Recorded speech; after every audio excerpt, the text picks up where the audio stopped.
upcoming events.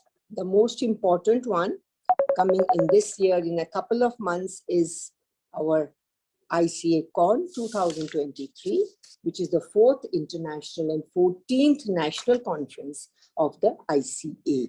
It's going to be held in Bengaluru from 2nd to the 5th November 2023.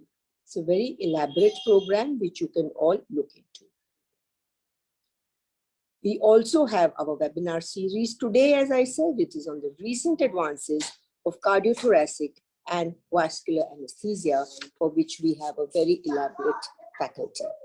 For this, the introduction to the webinar series on recent advances in cardiothoracic and vascular anesthesia is going to be spoken by the faculty from University of Manitoba, Dr. Virendra Arya, who is the professor of anesthesiology in the university at Canada. He is a professor from he is the Pope Family Professorship. He has numerous publications. Areas of interest are the enhanced recovery in cardiac anesthesia, a high spinal in cardiac anesthesia, and technical skills and non-technical skills, perioperative, transesophageal echocardiography. So he's a chair at the PTE course committee, and he will be conducting the webinar today. And welcome Dr. Virendra Arya to the webinar. Thank you very much.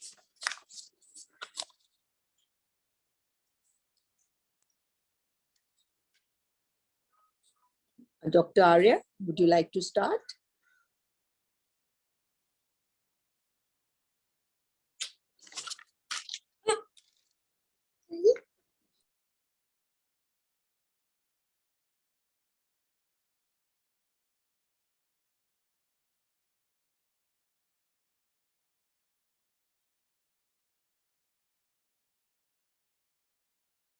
Please unmute.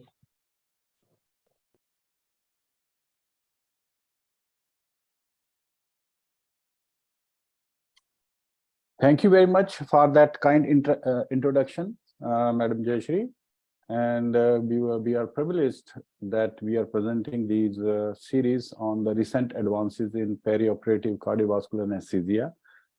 And I will thank Dr. Radha Krishnan, who invited us for conducting these webinars. So not wasting much time, I'll just directly come to my topic. So my topic will be basically, just because there are many dogmas, myths, and as the science keeps on progressing, our understanding about the subject keeps on changing. So I will be talking about a few important issues which over a period of time has changed. So the learning objective of my presentation will be first to understand the significance of different perception models of mind in research and science, because that is the basic understanding from where we will start, like why the myths, dogmas are created. And second will be, one of the important things in the perioperative cardiac anesthesia is this post-operative cognitive dysfunction, because many of the surgeries, especially in the elderly or in the pediatric age group, they are related with some of the neurological deficits or post-operative cognitive dysfunction, which could be hypofunction or hyperfunctions, and they are related to a lot of morbidity and mortality. So that will be another topic which I will be talking about, because this is important. And third, I will try to evaluate some of the existing evidence to investigate some of our concepts related to cardiorespiratory physiology. And most of the time they are still taught in the same way, but many things have changed, and probably we are still not aware of those things. And actually in cardiovascular anesthesia, these concepts are very key to understand. So let's first define what is the dogma.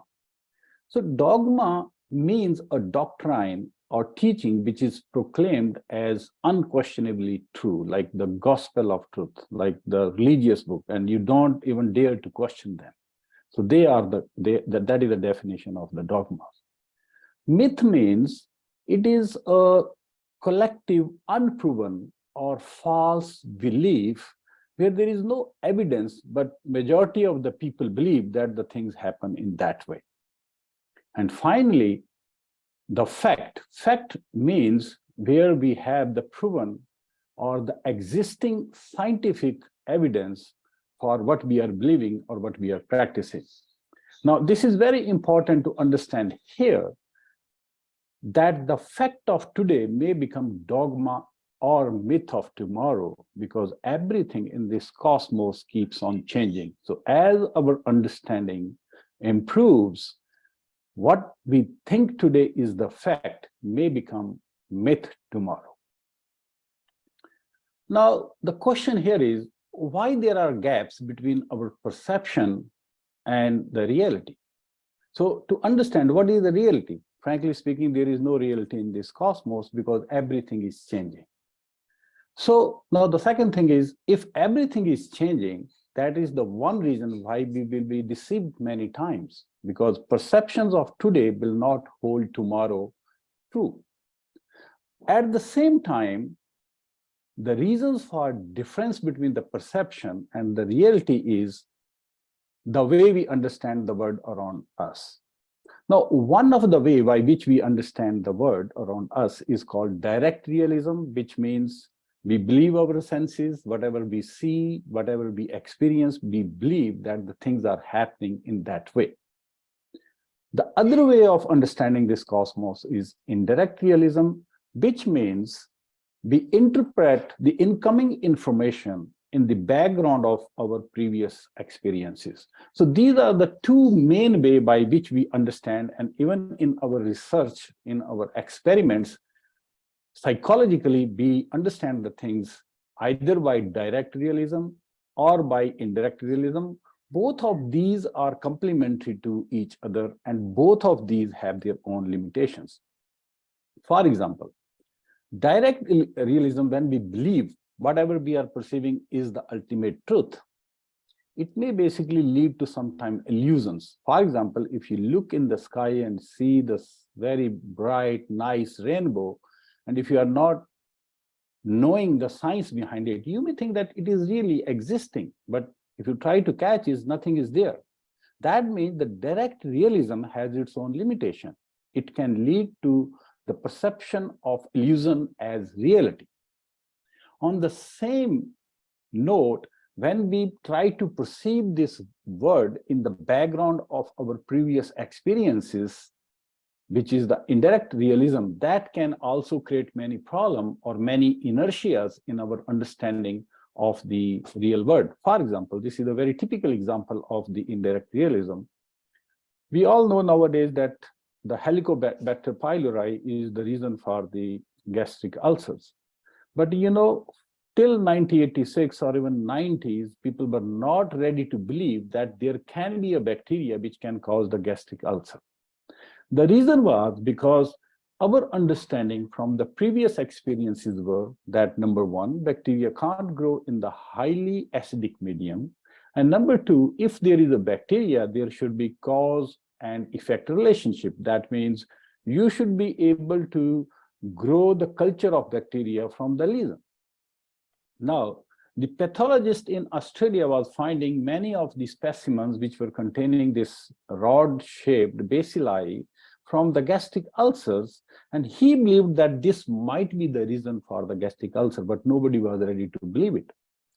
Until one of the surgical residents has to drink the broth from these cultures, and then he was scoped, and then they found that, yes, he also developed the same ulcers.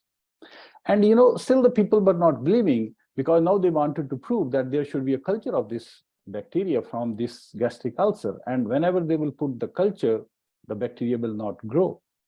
The reason is because by convention, if there is any growth, it should manifest in the culture media by the 48 hours. And most of the cultures were not showing any growth. Till just by chance that the culture was placed on Thursday, and on Friday was 25th December, which was actually Good Friday, so it was a holiday. Then it came the weekend, Saturday and Sunday, that was also holiday. And then the culture remained there for more than 5 days. And on the Monday or Tuesday, when it was checked, then they found that there is a growth. So this was just an incidental growth of this bacteria. And then only they could realize that Helicobacter pylori is a unique bacteria which has a very thick mucinous coat around it. That's why it can grow in the acidic environment. At the same time, this is a very, very slow growing bacteria, which takes at least 5 days to produce the culture. So this is the way how the indirect realism, sometimes our previous beliefs, previous experiences does not let us understand the direct perceptions, even if we see those things happening, but we don't believe them. So our perceptions influence the way we think and make decisions, but they can become problematic if they don't align with the contemporary reality. So as I'm saying, contemporary reality means because there is nothing real. When everything is changing in this cosmos, so there cannot be any real. Things are changing. So the reality of one time cannot be the reality of other time. At the same time, we have the limitations of our experimentation, our sensing, our mind, and that is why our perception can differ. And it is very important that we align with the existing reality of that particular time. So in the subsequent slides, when I will be discussing the situations, this blue box on the right corner, I will be trying to write direct realism or indirect realism that will give you the understanding that when an experiment was conducted, what was the psychology of the researchers to explain a particular event. Now let us go first to this is one of the very important topic, which is the post-operative neurological deficit, or it is also called post-operative cognitive dysfunction. Is it related to the anesthetic agent toxicity to the brain at extreme of ages? Because we are more concerned because there are no guidelines also for especially neonatal anesthesia or at the extreme of ages.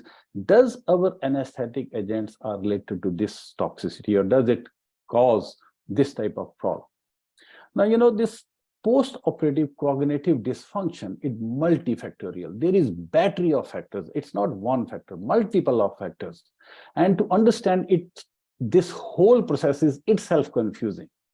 But to make it simpler, nowadays we go by what is called as stress diathesis or vulnerability model, which has the 4 pillars. The first pillar is that a person who might have pre-morbid condition, it could be anything, it could be diabetic, it could be previous stroke, it could be previous drug abuse, whatever. So one is the pre-morbid condition, which makes the person vulnerable for the POCD.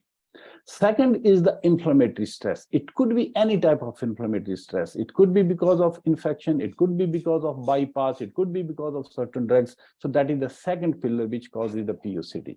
The third is the type of surgery. For example, the aortic aneurysm surgeries or the hemi-arch replacement surgeries are more related with POCD rather than a simple cabbage surgery. So that type of surgery is the one group which consider as a reason for this type of behavior. And now the fourth pillar is basically the anesthetic toxicity. The anesthetic drugs, if they are used in high doses, can it cause the neuronal toxicity in the extreme of ages? That is the fourth pillar. Now, whole this concept started almost 20 years back with one of the wildly, I will say, maximum cited publication from the University of Virginia.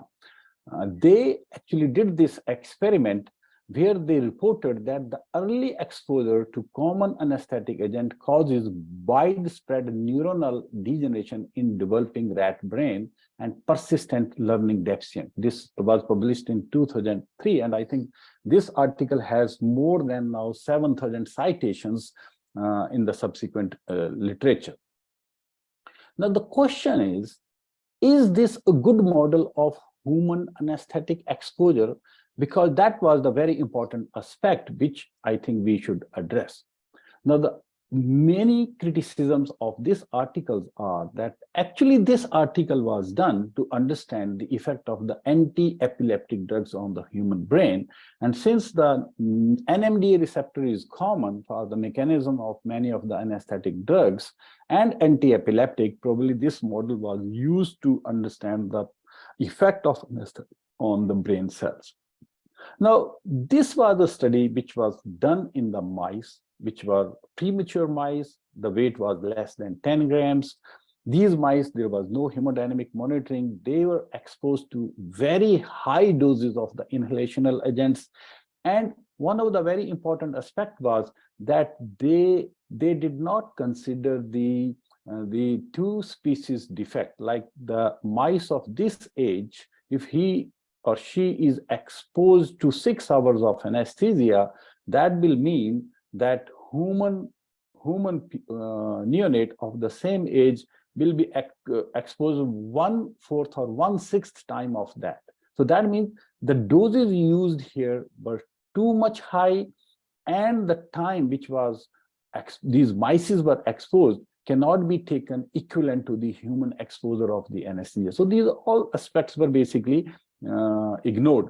And what they found the apoptosis in the neuronal cells, and they basically related it to the anesthetic agent. Now, in this study, there was no mention of what was the homeostasis, what was the carbon dioxide level, what was the oxygen level, how was their hemodynamics, but they found this and they tried to correlate it with the anesthetic agent. Now, this Vanessa Zevatovic later on became the editor of the British Journal of Anesthesia also.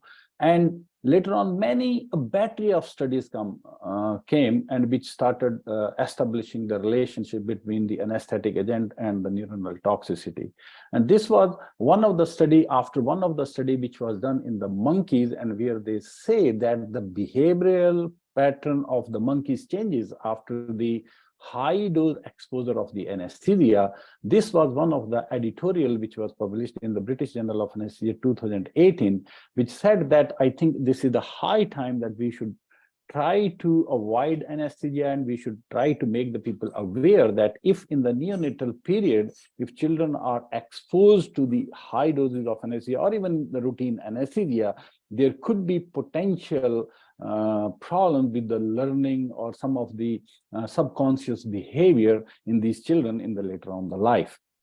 And this editorial and the publication associated with this basically forced the American Society of Anesthesiologists to actually release an advisory where basically they said that in the pediatric age group or in the neonatal age group, the anesthetic agents could cause some of the behavioral problem when these children will grow in the future. All these things are basically indirect realism because there was no direct, but everything was interpreted in the background of the previous observations. Now, later on, there were big studies, like big multicentric studies in the extreme of the ages, like the gas study, panda study, the mask study, which were done in a very well controlled manner, and where they tried to look for this toxicity of these other anesthetic agents on the brain.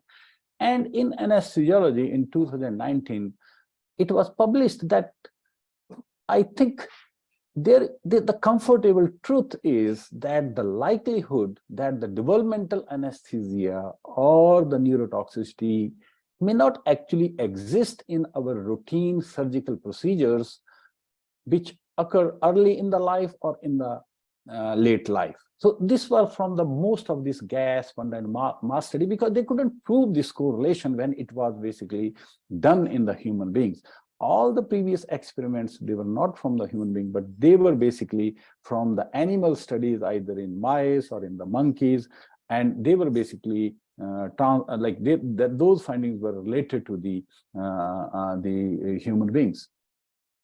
Now, one of the big researcher, Michael Eviden, who has conducted very important trials, he conducted 2 trials. Actually, there were 2 important trials. One of the trial was this Michael Eviden was the part, and our University of Manitoba was the part of this trial, which was called ENGAGE trial.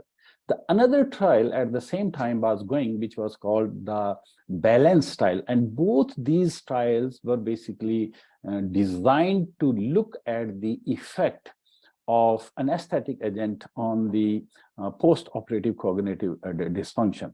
Now, in Engage trial, the basic concept was, the basic theory was that if a patient is on the extreme of age, and if he is requiring less MAC values, and if his BIS is remaining low with less amount of end-tidal gas, and if he is becoming more hypotensive with less amount of the gas, then probably the POCD will be more. That was the basic concept behind the Engage trial, where basically they divided the whole population. In one group, they used the BIS to monitor the anesthesia target. In other, they just used the end-tidal gas concentration. And then they basically studied for the post-operative cognitive dysfunction in this group. And this was a pretty large trial.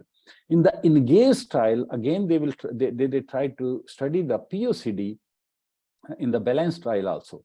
Now, the interesting thing was that in the BIS trial, actually, they couldn't, in this Engage trial, they couldn't find any correlation with the POCD and the BIS values or the end-tidal agent concentration.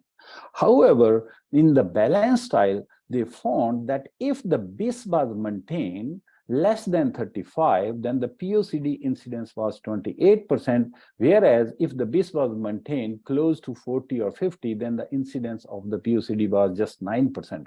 So both these, and both of them were pretty big trials. So after these trials, Michael Avedon published this editorial, and this is a very valid. He said, like, the current routine anesthetic practice is probably not associated with increased delirium risk, whereas deliberately targeting deep anesthesia for a prolonged duration might be. This could be especially true for particular patient population who might be vulnerable owing to the factors such as genetic susceptibility or certain comorbidity. The question whether and for whom deep anesthesia is deliriogenic is still unanswered. Now, in Engage study, our University of Manitoba was also part of this Engage study. Now, what happened when we analyzed this whole data, 101 patients were basically from the University of Manitoba, and our group was also associated with this trial. In our 101 patients, we found that the anesthesiologist at University of Manitoba, whether they were using BIS or they were not using BIS, there was no difference in their anesthetic agent delivery. That means clinically these guys were not giving more anesthesia. And that's why even when they were blinded to the BIS, their patients were remaining actually in the BIS range of 40 or 50. So in this group, actually there was no difference in the POCD, but here what we did that all the patients, their hemodynamics, which are automatically recorded, their end-tidal carbon dioxide was also recorded. And what we found in the analysis of this 101 patients, there was a correlation between the end-tidal carbon dioxide level and the post-operative cognitive dysfunction. What we found that most of the patients where the incidence of delirium in our group was high, they were also hyperventilated during the anesthesia. And this was one of the reasons that triggered one of our researcher, Dr. Alan Munch, to basically take this hypothesis further, that can the way we are managing the oxygen and carbon dioxide during anesthesia has to do something with the brain insult or this POCD.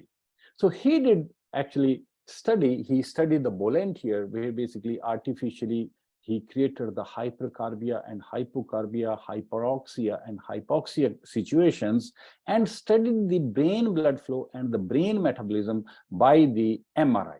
Now in MRI, there is a BOLT protocol basically, which is basically you try to see the signals of the blood flow depending upon and how much metabolism is happening in the brain. So just to make you understand, this is one of the experiment which was conducted in University of Manitoba, and here you will see on the left side, the diagram shows you the carbon dioxide level with the time. And on the right side, it shows the brain map from the MRI. And in this brain map, if you see the bluish picture, that means the blood flow is reducing. And if you see orange or red picture, that means the blood flow is increasing. Now, this is just a video from this study from the Alan Munch et al. From the University of Manitoba. And if you see that this is the normal pattern of the brain blood flow in the three-dimensional reconstruction of the brain. And you can see this is the normal pattern where you see the orange pattern. And as you hyperventilate the people and the CO2 goes low, the bluish pattern shows that the blood flow starts declining. And this decline in the blood flow is not uniform in the brain, but if you see in the deeper portion of the brain, like in the hippocampus, parahippocampus, in those areas, actually the blood flow reduces a lot. And again, if you bring back the carbon dioxide level to the normal, you will find that those reduced blood flow will start improving and the blood flow will start increasing. But important thing to notice here is that the deeper portion of the brain does not recover as quickly as the frontal cortex and the other area of the brain. So this was the study from the Alan Munch et al. From the University of Manitoba.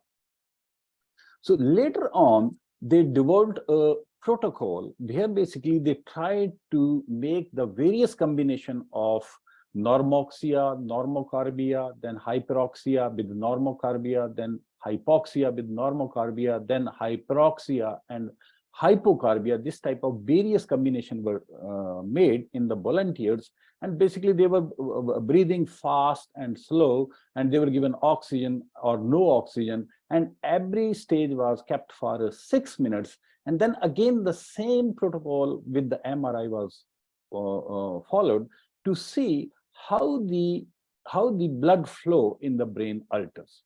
And on the right side is the graph which shows the basically vasoconstriction and the vasodilatation ratio in the various portion of the brain. And you will find that the hippocampus, parahippocampus, which are the basically deeper seated areas of the brain, and actually which are more correlated with the post-operative cognitive dysfunction, these areas responded more intensely by the vasoconstriction, but not with the same vigor to the vasodilatation. That means when you cause the hyperoxia, the blood flow will not increase much there. But when you will cause hypocarbia, then the vasoconstriction will be intense. And even after correcting the carbon dioxide level, they will not come back to the basal blood flow immediately once the normocarbia is established. Now, this is one of the bold response. Bold means blood, blood flow related response in the brain. So when we are studying these images, now one of the reference line which is taken for the MRI images is basically anterior commissure and posterior commissure line, which is called ACPC line. So you can study the blood flow changes below ACPC line only through the MRI, but none of our monitoring gadgets like the cerebral oximetry, even the EEG or the BIS or the Mosimo, which we use perioperatively, they don't look below this ACPC line. Most of the time, they are only able to look 10 to 15 centimeter above this ACPC line. Now, in this experiment with the MRI, the Dr. Munch et al., they were able to actually see the blood flow changes below this ACPC line also.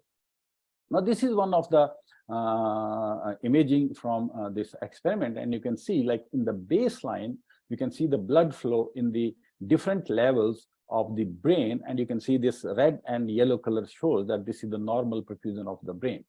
Now, they created hyperoxia and hypocapnia combination, and what you can see, there is alteration in the perfusion, but still the ischemic threshold has not been reached. But if you subtract the baseline from the baseline, this hyperoxia, hypocapnia combination, then you find that in the deeper seated brain, there is significant reduction, more than 50% of the blood flow. On the right panel, you can see that the deeper seated brain, the blood flow is reduced more than 50%.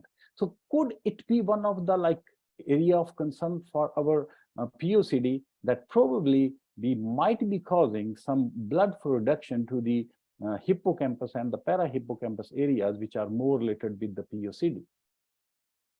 Now, this is another study, actually. This is from the Japan, and actually after publishing this study, these people actually studied that what is the incidence of hyperoxia and hypocarbia during anesthesia. And because of the earlier anesthesia pattern, it was a myth which was proposed that we should basically probably hyperventilate, and we should keep the FiO2 on the higher side for the safety of the patients.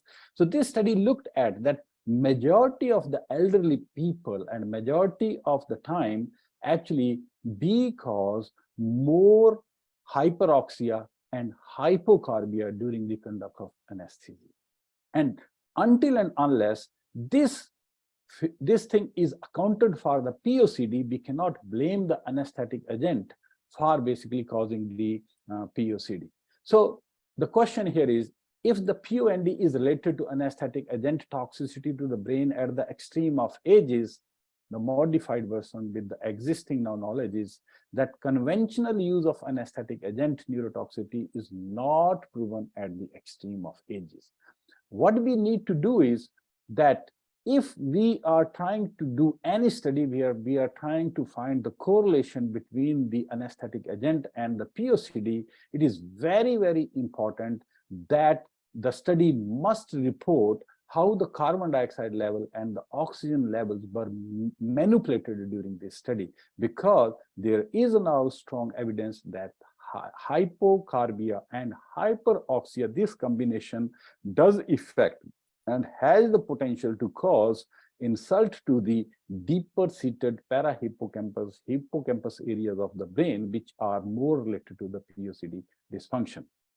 So probably in the future studies, whenever we are trying to do this type of study, we will be able to find the correlation while keeping these other factors like blood pressure management, CO2 management, oxygen management, and if they are kept in the normal range, then only if we can find some correlation, it will be important to say that the anesthetic agents are causing neurotoxicity. But as such, there is no evidence at the moment to say that even in extreme of ages, our anesthetic agents are related to the neurotoxicity. Now, second, which is the core issue in our cardiac anesthesia, is basically cardiopulmonary interaction, and how it is important from the pulmonary hypertension point of view also. And this is the basic teaching which is done to us, is that best zone in lungs are created due to the gravity dependent pulmonary distribution of the blood flow and inspiratory tidal volume. And we all know, because of this model, which is basically taught to us, that because if in the erect posture, because of the gravity, you can say that our lung tends to collapse. So the alveoli sizes are small in the bases of the lung, whereas they are bigger in the upper portion of the lung. So lung is more compliant in the dependent portion, less compliant in the upper portion because of the gravitational effect. And that's why when we breathe, most of the tidal volume goes to the bases of the lung and less volume goes to the apex of the lung. Similarly, what happens is, because of the gravity, the more blood flow, because of the weight of the blood, goes more toward the dependent portion of the lungs and less toward the apex of the lung. So if you take the normal pulmonary artery pressure, which is around 25/10, you will find that if the height of average human being, the lung, which is around 25 centimeters, you will find that the apical zone of the lung will be deprived from the blood flow, because the blood will not have enough pressure to reach there, but most of the blood will go to the bases. And it explained very well that your ventilation is also going more in the bases of lung, blood is also going more in the bases of lung. So there is a perfect perfusion ventilation mismatch, and which we call at zone 3, and whereas there is some shunt or dead space in the apex of the lung because the blood flow is not enough there. Now, the question is, let us try to understand how this concept was generated. So this was very important experiment which was conducted by the Best et al. In the early 1964 or 7. And if you see the design of this experiment, I will say this was one of the very, very brilliant design where the lung from one dog was kept in a chamber and the blood flow was made from the other dog. And in this chamber, you could move the base of the chamber just like the movement of the diaphragm. And then you can measure the pressure inside the chamber to simulate the pleural pressure. At the same time, you could inject some radioactive material into the lung. And then there were two sensors on the both sides of this chamber from where the radioactivity could be measured. So in this experiment, the dose of radioactive material was injected into the blood, and that radioactivity was counted from these radioactive monitors, and a plot was made to see the distribution of blood. Now, similarly, if you now ventilate this lung with some radioactive material, then you can see the distribution of air also inside the lung. Now, this right side is the basically radioactivity graph, which upper graph shows the blood flow radioactivity, how it is getting distributed, and below the graph shows the radioactivity through the ventilation. And if you subtract these two graphs, then you can get a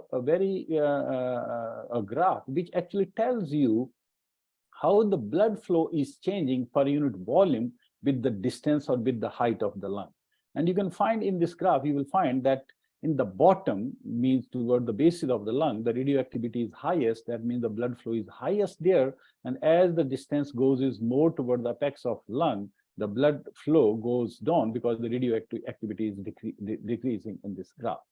Now, similarly, this graph was repeated by basically applying the PEEP, and they could find that still this correlation of the blood flow with the height of the lung is maintained.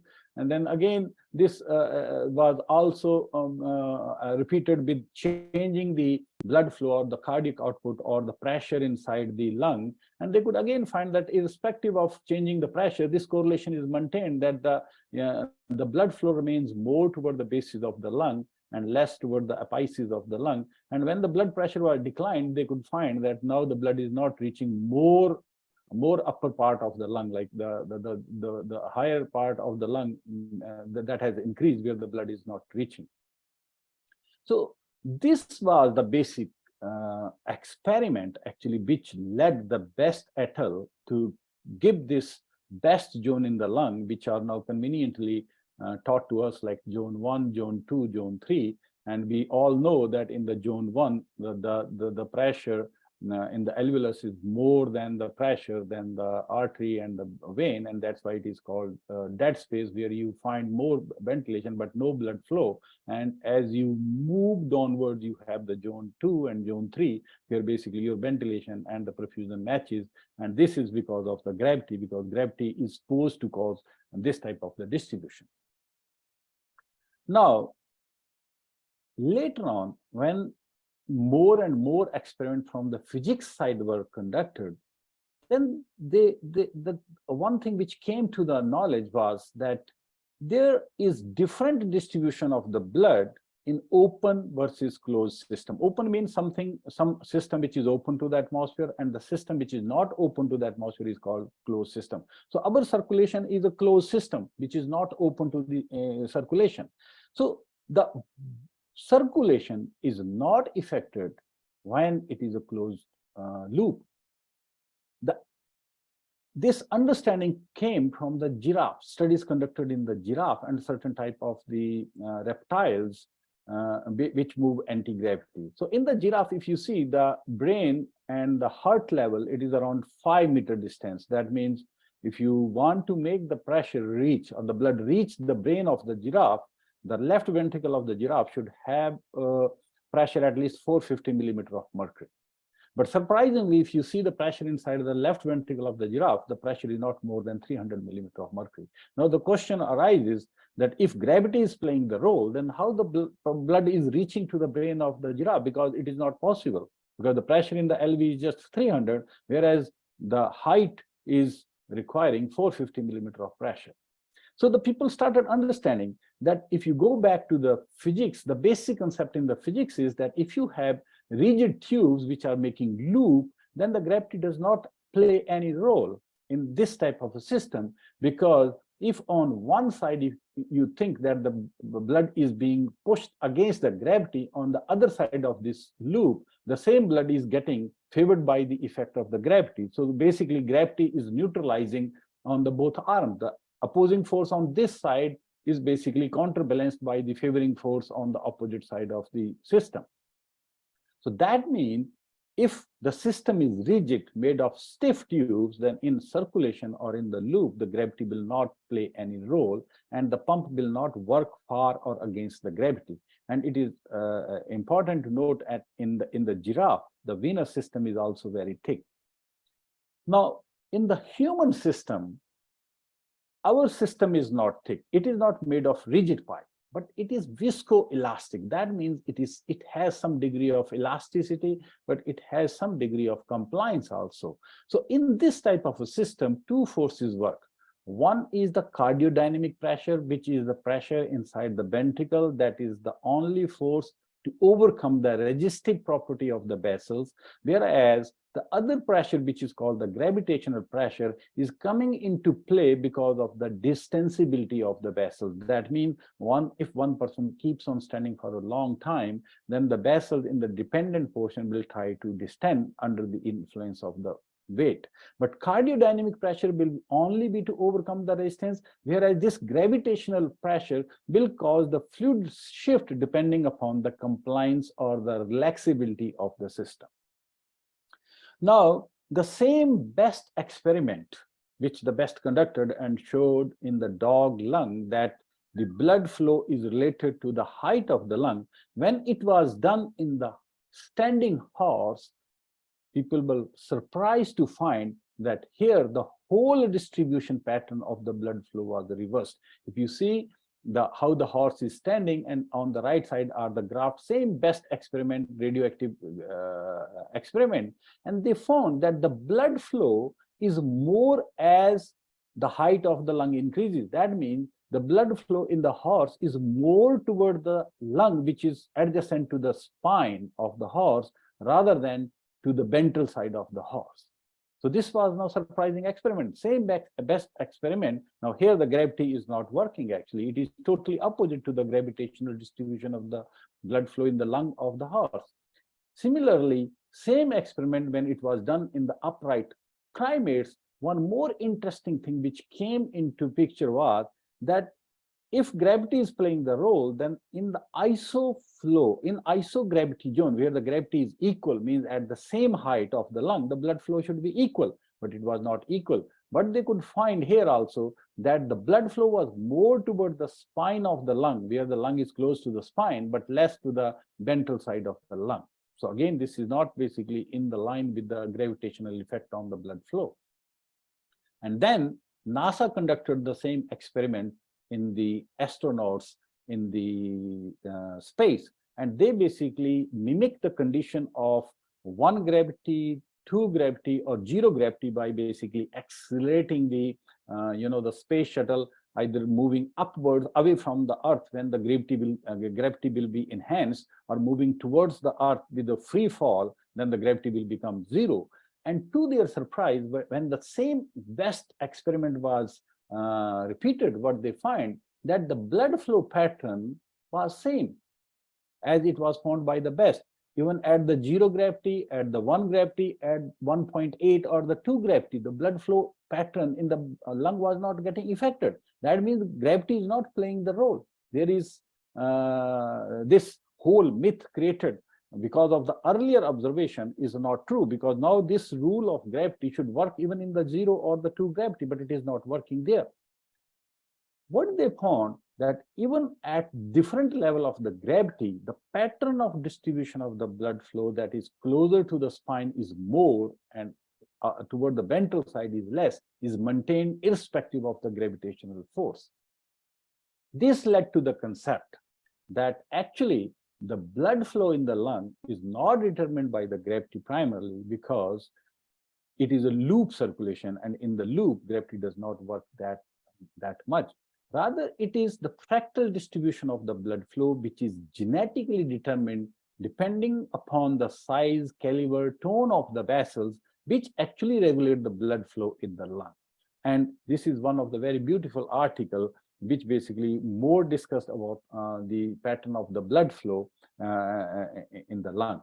So from that review article, which was published in British Journal of Anesthesia, concluding very nicely, it said that the spatial resolution method, how we basically try to understand this concept, tells us whether what we are observing. As our resolution about the blood circulation at the micro level increases, then we can see the subtle changes in the circulation, and we can find that the blood flow is not affected by the gravity. But if our penetration is less, where we can't measure the blood flow in the finer system like the micro capillaries, then if grossly we are looking at the blood flow, then it appears like it is getting affected by the gravity. More so in these experiments, one of the important factors which was ignored was that gravity was also altering the density of the lung, like the lung was more denser in the dependent portion when the person was upstanding. So if the density of lung is more, it will appear like the more blood flow is flowing there, but that total blood may be because of the increased density of the lung. So the experiment basically now made it very clear that the effect of gravity on the circulation is not that great in terms of determining the distribution of the blood flow in the lungs. So this is one of the articles. If you are interested more about it, you can go and read about it, which talk a lot in the depth that the gravity is not the sole factor which determine the blood flow. And if now with our current understanding, if somebody says the best zone in the lungs are created due to the gravity dependent pulmonary distribution of blood flow and the inspiratory tidal volume, it is a basically dogma, it is a myth. The fact is that the gravity plays less than 20% of role in the blood distribution, and that is basically primarily because of the distensibility of the vessels, but primarily more than 80% of the blood flow in the lung is determined genetically. The type the vessels are designed, type their tone is designed, and the blood flow is always more towards the zones of the lungs which are closer to the spine and less towards the zones of the lung which are more on the ventral side. And that is primarily probably one of the reasons why the prone ventilation helps in improving the oxygenation, because the blood flow is always more toward the posterior side of the lung, but in the prone positive pressure ventilation, your air also start going into that zone, and that's why probably the shunt fraction reduces when you try to do the prone ventilation. So let's go to the next important concept, and this is the one of the very important concept for us, because we started doing some high spinal in the cardiac pathologies where basically it was not indicated, and that's why this understanding how the post-neuraxial block hypotension occur is one of the important concepts. So initially it was taught like post-neuraxial block hypotension is the result of preload reduction due to the blockade of sympathetic outflow. And when I was training in long time back in 90s, it was a standard practice to preload the people or the pregnant women before giving spinal just to prevent the hypotension. And the concept was that because of the sympathectomy, the preload is reduced. So let us basically try to understand how these concepts were generated. Now, the original concept was called preload reduction theory, which was the classical explanation for the hypotension after the spinal. And it came from the earlier studies which were done in the human volunteers, 10 to 15 in number. And these volunteers, actually, they were given the spinal, and it was very interesting to note that the hypotension was not treated till these volunteers became actually symptomatic. There were invasive pressure monitoring. They did the cardiac output by either direct Fick principle or the dye dilution method. And all these studies done in the human volunteers in the early 60s, 70s, 80s showed that the stroke volume and the cardiac output decline was up to 25 to 30%, whereas the heart rate only declined 5 to 20%.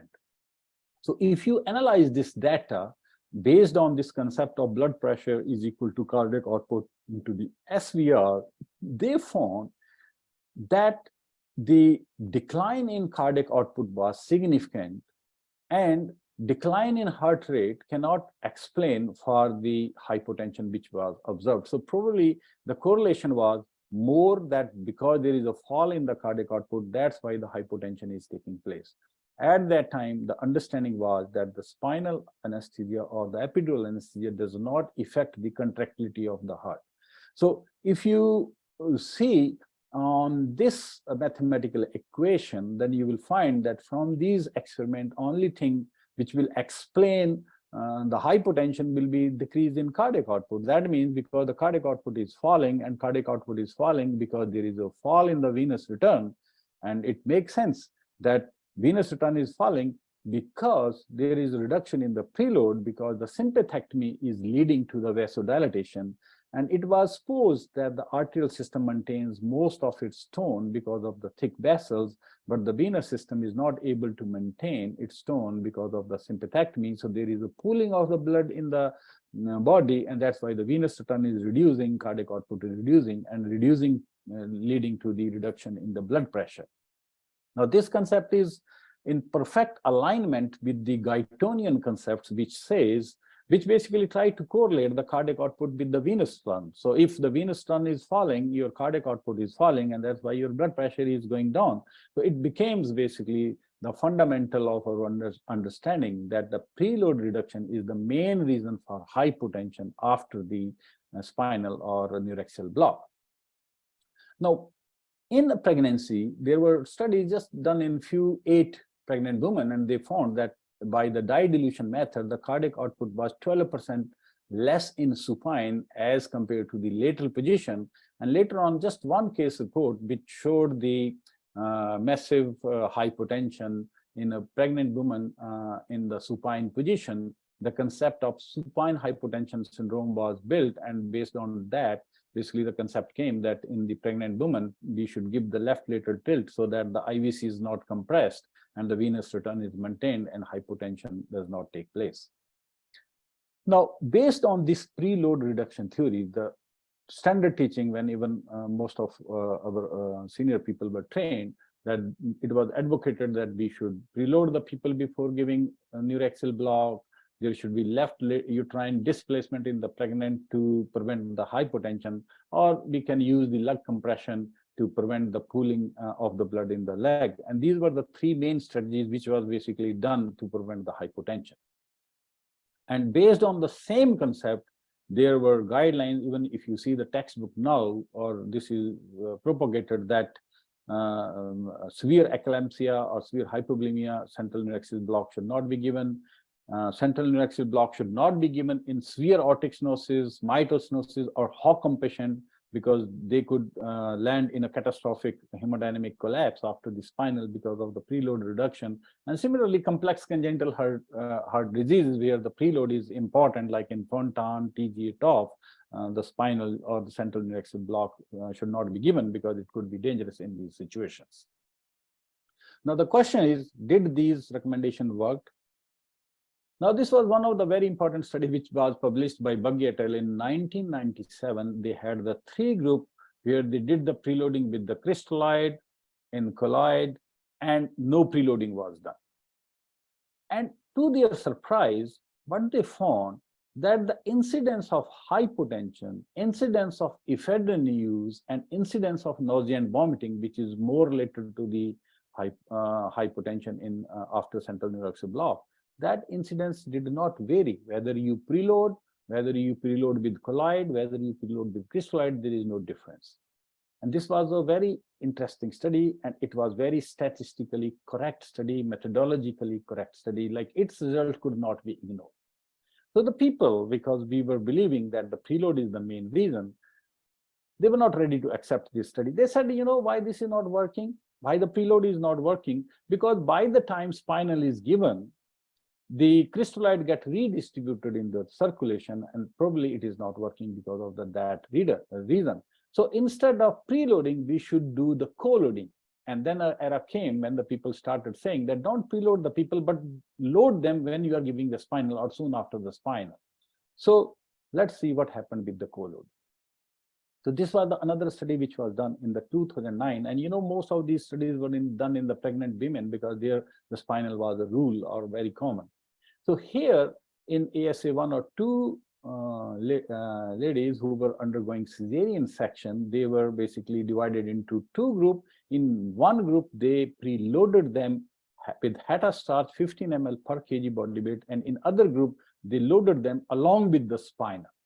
And now the important thing in this study was that they also did the cardiac output monitoring, but this cardiac output was monitored by the ultrasonic technique, and this was the new technique where basically you used to put the ultrasonic device in the suprasternal notch, and you used to get a beat-to-beat information about the stroke volume change. So the cardiac output was also monitored in this study. Now the finding of this study were very interesting, but they found that the cardiac output in both the groups, one is the co-load group, one is the preload group, the thick line is the preload group and the dotted line is the co-load group. They found that the cardiac output after giving the spinal at the 0 point, the spinal is given, and for the first 5 minutes, in both the group, cardiac output increased proportionately despite giving the spine. And the stroke volume also increased in both the groups, whether you are doing preloading or whether you are doing co-loading. In both the groups, it is increasing. The only difference is that in preloading, it starts increasing before giving spinal, whereas in spinal, it starts increasing soon after the spinal. But in both the groups, irrespective of the preload or co-load, the blood pressure declined in the first 5 minutes when the cardiac output was recorded as increasing. And they found, again, in these 2 groups, the dose of phenylephrine to maintain the blood pressure was not different.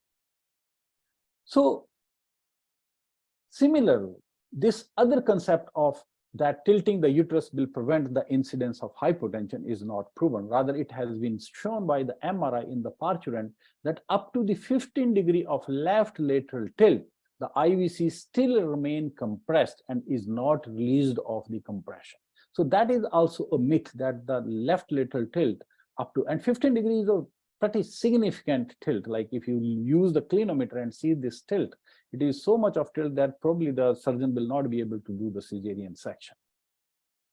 And similarly, basically, all the stacking never worked for prevention of the hypotension. So that means this preload or co-load augmentation is not effective in preventing the hypotension.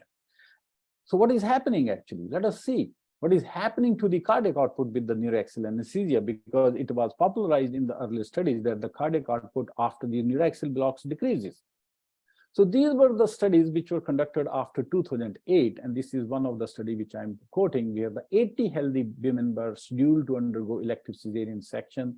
They were divided into 4 groups, preload versus no preload, and at the same time, they were given, in one group, they were giving the phenylephrine infusion, other group, they were not giving the phenylephrine infusion. And then the level of block, in one group, they give the high spinal, like where the spinal block was above up to T2 level, in other, they just restricted below the T4 level.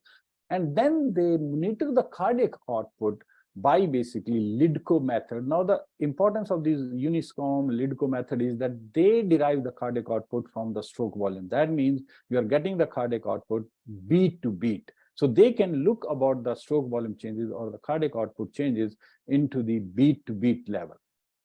And what they found in these studies also, this was a consistent finding in all the 4 groups, irrespective of the level of the block, that the cardiac output soon after the central neuroaxial block for the early 200 seconds, that means approximately for 3 to 4 or 5 minutes, it consistently increases in all the group, whether it is high spinal, whether it is low spinal, whether you are giving phenylephrine infusion, whether you are not giving phenylephrine. The cardiac output always increases after the central neuroaxial block in supine people in the first 3 to 4 minutes.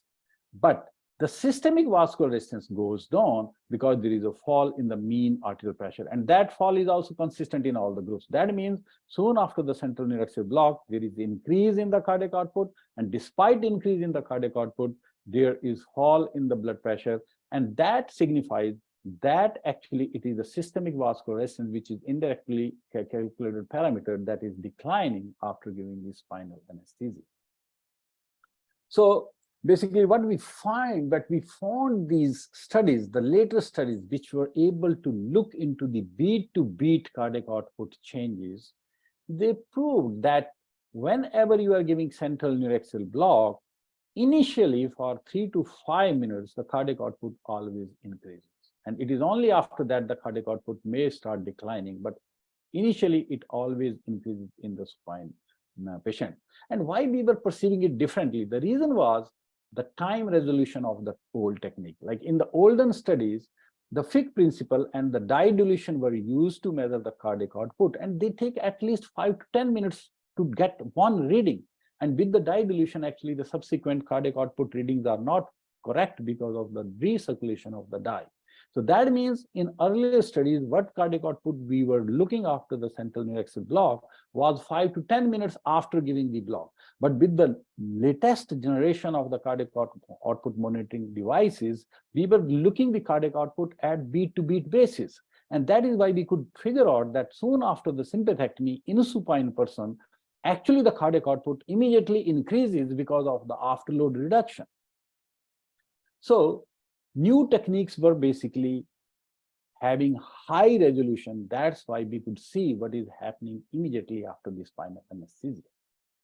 So if you see, there were now some other studies, and those studies were from the eclampsia. There was a time when spinal were contraindicated in the pre-eclampsia.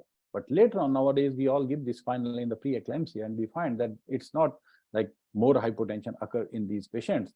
Rather, in this one of the study which was done in 2003, they found that when the eclamptic women, pre-eclamptic women were given spinal anesthesia, actually the incidence of hypotension was much less in this group of the patient. Now, this group is basically hypovolemic, dehydrated, and still they are having less hypotension after giving the spinal.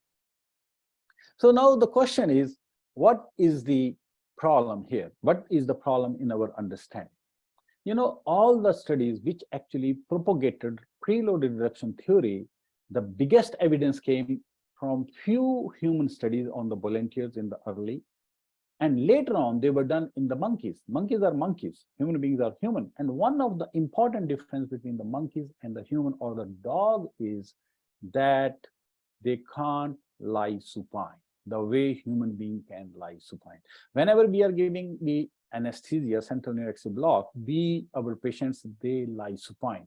None of the monkeys, none of the dog in the experimental model, they could be made lie supine because their torso is different. They can only lie on the lateral position. And this is one of the major difference. If you see the CT scan and MRI in the supine position, what you will find? You will find that the IVC is the most dependent structure. It is close to the spinal cord in the supine position. So if you see the longitudinal MRI section, what do you find? The IVC is lying in the most dependent portion. And even the hepatic vein, it is draining into from the highest place toward the downside. And the basic concept was that after spinal, the pooling takes place in the splanchnic circulation. But if you see in the supine position, whole of your splanchnic circulation is lying above the IVC. So why in the supine position, even if there is a vasodilatation, blood will pool in the non-dependent area. It will automatically pool in the dependent area. So that means your IVC will always be pull, even if you are losing the sympathetic tone. This was so simpler thing to look from the MRIs, but it was never realized. So post-neuraxial block hypotension is the result of preload reduction due to blockade of the sympathetic flow. There was a paradigm shift, it became a myth, and the new version came, which was said that the post-neuraxial block hypotension in supine position, I'm speaking supine position, is a result of afterload reduction, because in supine position, there is no reason why the preload should be reduced. Even if there is a pooling, it has to pool in the dependent portion of the body in human being, and IVC is the dependent, so venous return should not suffer. And that's what the experiment showed, that soon after the neuraxial block, you find increase in cardiac output because preload is not reduced, but your afterload is reduced, and that is why the hypotension takes place. And because of afterload reduction on also, your cardiac output improves. But let's see whether is this the final concept. So before that, we will go to this thing. So based on the preload reduction theory, it was said that in HOCM patient, you should not do the spinal to these patients. And it was feared that these patients may collapse actually after giving the spinal. So let's see what is the evidence around that. You know, this HOCM is basically subaortic obstruction. it leads to the cavity obliteration. It can cause mid-ventricular obstruction or obstruction at the LVOT level. And because of this obstruction, there is a gradient in the LVOT, and that gradient, because of the Bernoulli effect, you can say, suck the anterior mitral leaflet and causes mitral regurgitation as well as obstruction in the forward flow. And that is why these people who have the subaortic obstruction, when they are stressing themselves or their catecholamine drive is high, actually they tend to collapse because the forward flow is reduced and mitral regurgitation worsen in these patients. So the main important thing here in HOCM is that their cavity is small. That means they have less capability to increase the preload, and they are very much afterload dependent, because if afterload is reduced, then actually there is a lot of generation of the gradient in the LVOT, which basically worsens their MR. So it is a common thing to recommend that these patients should not be given the spinal, because the spinal will reduce the preload also as per the olden concept, but we know that the preload is not reduced, but the olden concept said that it is getting reduced. And also if you are believing that afterload is getting reduced, so that is also not good for these people. So basically both preload reduction and afterload reduction will be bad for these patients. That's why this came that you should not give the spinal to these HOCM patients. Now, there were some people who actually gave actually spinal and actually get through, and they could manage the patient subsequently.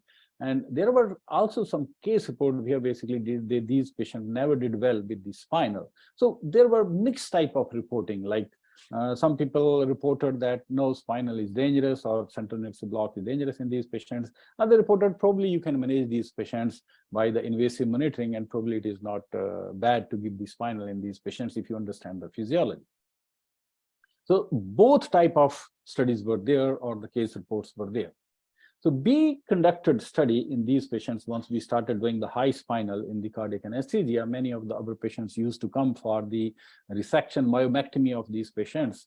And we started doing the high spinal anesthesia along with the light GA to do these patients. And we conducted this study where basically we monitor the cardiac functions and the cardiac flows with two echocardiographic machines.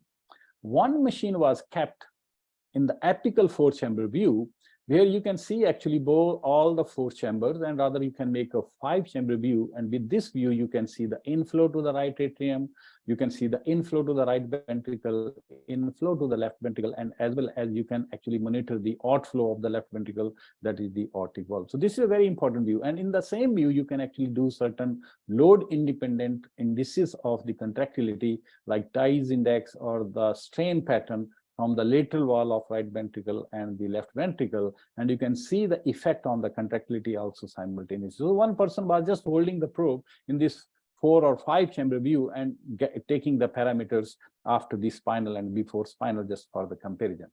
The other person was basically, so I just told you this thing, that this is the benefit of this basically apical 4 or 5 chamber view, that you can see how the inflow is taking place, how the outflow is taking place. You can measure the cardiac output, you can measure the load independent parameters of the contractility.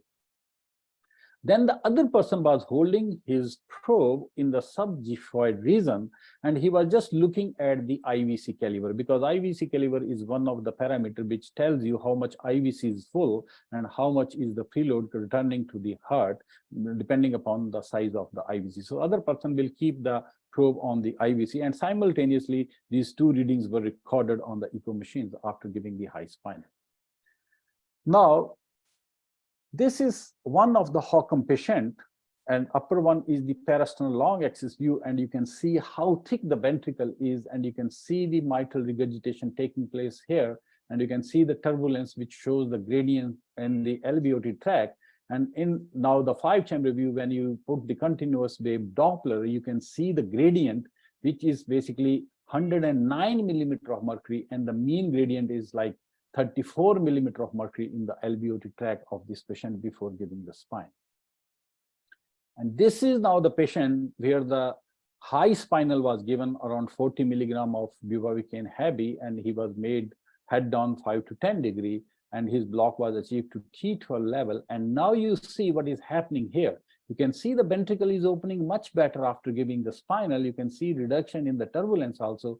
And if you go to the Doppler parameter, what you find here is that the VTI is 99. That means the stroke volume has improved from before. Before the VTI was 88. And if you see the peak gradient, it has fallen to 65 millimeter of mercury from the 109 millimeter of mercury. And that is amazing after getting the spinal done. And now you see this patient, before giving the spinal, his IVC was of this caliber.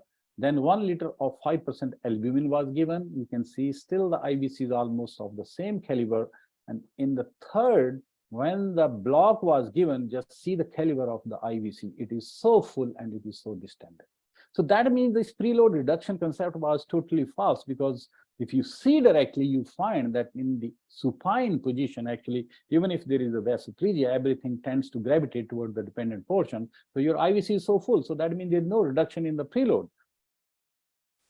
So it was surprised. We were surprised to see that the requirement of phenylephrine in this group of the patient was less as compared to the severe aortic stenosis patient, where we were also doing the high spinal. And we can understand here, like if we now pay attention to the other parameters of these patients, that high spinal also reduced the contractility of the left ventricle, probably by the sympathectomy. And because the contractility was reduced, that's why the LVOT obstruction was reduced. And once the LVOT obstruction was reduced, preload was never an issue. It is only the afterload that could be easily managed by few boluses of the phenylephrine. So basically saying that this HOCM is a contraindication for central nerve block is not true, but it is a myth actually. Rather, it can be safely done. You should have invasive pressure, few boluses of phenylephrine, supine, little bit head-down position, and actually these patients will do well. And after that, we have done a series of these patients of giving high spinal to these patients. And in fact, if you start the preemptive phenylephrine infusion or vasopressin infusion in these patients, they become super hypertensive after starting these infusion. Rather, it is better not to start anything and just give small boluses of phenylephrine as and when required for these patients, because the reduction in contractility plays much more bigger role than reduction in the afterload in these patients. Now, another our concept was that the thoracic epidural does not affect the cardiac contractility, and that was the basis of preload reduction theory also, that we were always taught that whenever you are doing the epidural or spinal, the cardiac contractility is not affected by these things, because in a normal resting heart, the contractility is not dependent upon the sympathetic drive. Rather, it is more dependent upon the parasympathetic tone. But there were some experiments which were done in the animals, and when the epidural or spinal were done, they could find reduction in the contractility, especially when it was measured by the load-independent parameter of contractility. Now, it is very difficult to get the load-independent parameter of contractility, because the ideal way of doing is the pressure-volume loop, which basically requires a catheter position in the LV, which is not possible in the human beings, but in the animals it can be done. And when it was done in the animals, it showed that actually the contractility does get affected by basically these sympathectomies. So in dogs, like there was evidence that this systolic elastance, a parameter of load-independent parameter of contractility, was getting reduced after doing the central indexal blocks. And in BGA in 2011, there was an article which was published, Risk and Benefit of Thoracic Epidural Anesthesia. It said that probably the some of the bad effect which was seen in basically ARDS patient could be possibly due to the reduction in the contractility of the right ventricle, because they found that there was a higher incidence of RB dysfunction, whether it was related to the increased pulmonary pressure or whether it was inherent decline in the RB contractility. It was still dilemma at that time. So there was a later experiment which was done to look at the load-independent parameter of contractility after giving the thoracic epidural anesthesia. And in this study, they actually tried to study the right ventricular function. They tried to see the effect of altering afterload on the right ventricle and with the thoracic epidural. And what they found that they were not very clear about the contractility portion, but what they found that the interaction to the altered afterload does get affected when the epidural is given. That means the way RB is trying to respond to the alteration in the afterload by altering in the pulmonary vascular resistance, that does get affected when you do the central uniaxial block, and especially the high thoracic epidurals. So similarly, in critical care medicine, again, it was another study got published where basically they tried to study how the left and the right ventricle are responding to the hypoxia, because in hypoxia, the afterload for the right ventricle alters. And they found that once the hypoxia takes place, the right ventricular contractility does get affected. Though the coupling, that means that the NREP response, that means when the afterload is increasing, the contractility also tend to increase. That type of response is not getting affected much, but the inherent contractility absolute values does decrease when basically you give the epidural to these patients. So if you see on the right side of the ventricle, you can see that in the control patient, and when basically the epidural was given, the contractility did not improve much, rather it remained static. And to the hypoxia, actually in both the groups, the response was same. So that means despite the depression of the contractility, the response to the afterload alteration is preserved, but the contractility level does go down with the thoracic epidurals or the high central uniaxial blocks. Now, this was one of the experiment which was published in the circulation, and this was done in people who were going actually pneumonectomy. So these people, they actually monitored by the pulmonary artery catheter, and they actually monitored their ventricular pressure also by placing the catheter, and they actually tried to monitor the right ventricle side, not the left, right ventricle side, by the RB port of the pulmonary artery catheter, and they derived this systolic elastance, that means pressure volume loops, which are supposed to be the load independent criteria of the contractility. And what they found that when the pulmonary artery was clamped in this patient, those who were receiving epidural versus those who were not receiving epidural, they found that the inherent contractility of the right ventricle is grossly affected by the sympathectomy. That means the contractile strength does decrease in the right ventricle if there is sympathectomy. At the same time, they also notice that the ability to respond to the afterload, that means the pulmonary artery clamping, was not affected much by giving the epidural. That means contractility is depressed, but ability to respond to the afterload is preserved. So basically, what we are now trying to know here is that whenever you are doing the sympathectomy, there will be effect on the contractility. So those heart which require sympathetic tone for their contractility, like the dilated heart, dilated right ventricle, those heart will be probably more affected by the sympathectomy. So that's why those heart which are not affected by the basal tone of the sympathectomy, like in aortic stenosis, the LV is already primed for the afterload. So there the LV contraction is not dependent on the sympathetic tone. So here it will not be affected. But if you have a case of severe aortic regurgitation, severe mitral regurgitation, where the LV is getting thinned out, or the dilated cardiomyopathy, where the dimensions of LV are increased, these heart are dependent upon the basal tone of the sympathetic system. And hence, if you do the thoracic epidural or the high spinal in these patients, their contractility will be definitely adversely affected after the uniaxial blocks.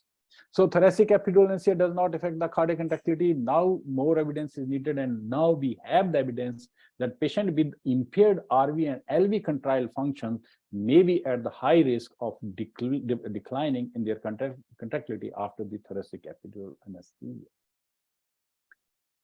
So now I will be presenting some new concepts which we generated by basically our experiment by doing the high spinal blocks in the cardiac cases. The first of this publication was from the Traverley group from the University of Manitoba. They published a wide series as high spinal for the cardiac surgery, basically reflecting how the hemodynamics altered. Then our group in PGH Chandigarh at that time also did a couple of studies, and recently we published another study in Canadian Journal of Anesthesia where high spinal was compared with morphine or without morphine for the hemodynamic effect.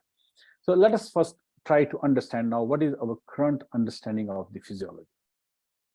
Now, as I mentioned before, human circulation is not the rigid pie, but it is a viscoelastic system.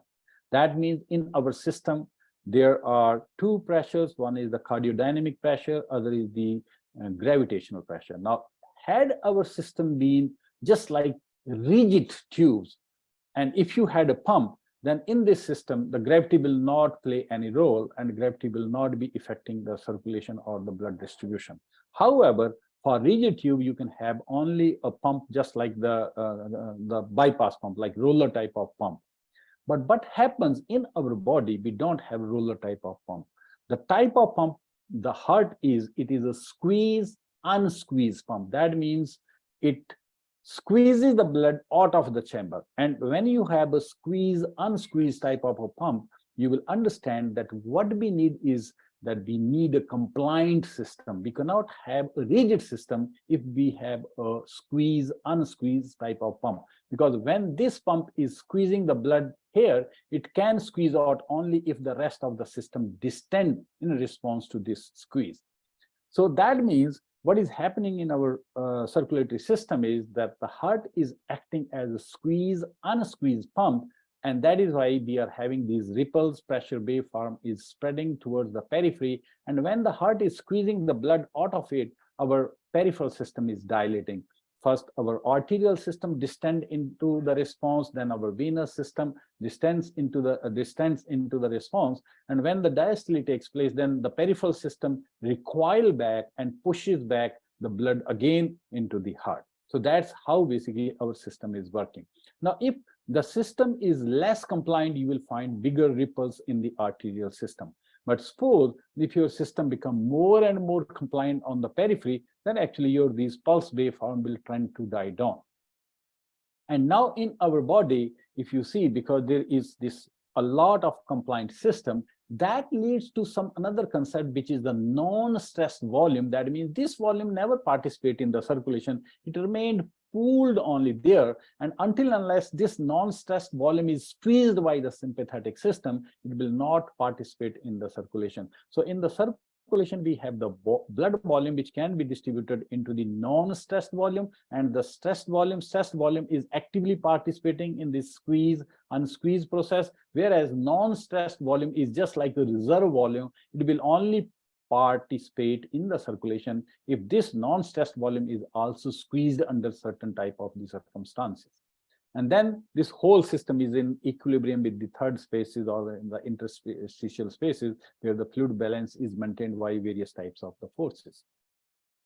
Now, this is basically our system. So when we are trying to apply the Guytonian concept, which were originally the concept of open circulatory concept, which means a system which is open to the atmosphere, but actually our system is a closed system. So in our closed system, which is a viscoelastic type of a system, we will have to apply this concept of actually two balloons, which are elastic balloons, and they are actually emptying their elasticity into each other as per the cardiac system. So you can say on one side is the heart, which basically squeezes the blood out, and then we have the vascular system, which has the arterial system and the venous system. On the LV side, we can say it is a more elastic, so we will say LV elastance is important here, whereas on the peripheral side, we have the arterial elastance, because this is a little bit stiffer system, and we have the venous compliance, because this is more of a compliant system.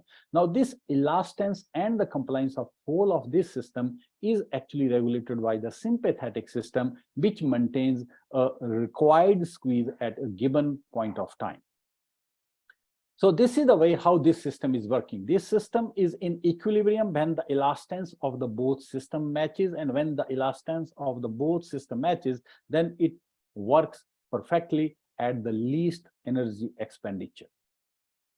So the sympathetic system, the main role of sympathetic system, as it is called a stress responding system, is primarily to basically fight against the stress. And the common stress which we face in day-to-day life is the gravity, because the gravity, we are changing our posture. The moment we changes our posture, because our system is not totally non-compliant, what happens because of the change of the posture, the distensibility in the venous system changes. So pooling bed shifts, and because of those shifts in the bed, actually we can collapse, because the venous return will not be enough, because there won't be enough required. So basically the sympathetic system is our G shoot. It is an anti-gravity system. Every time we change the system, our posture, sympathetic system plays a role and maintain the peripheral elastance of the system, so that our circulation is maintained. And that is why whenever the sympathetic system starts becoming dysfunctional, the earliest sign is the syncope, and whenever the person stands up, he has the postural hypotension. Now let's come to the human being and the central nervous axis block.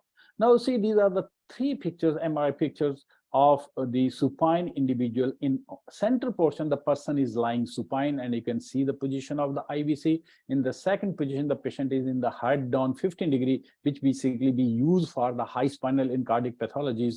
And third one is the head up position 15 degree, where the person is lying up.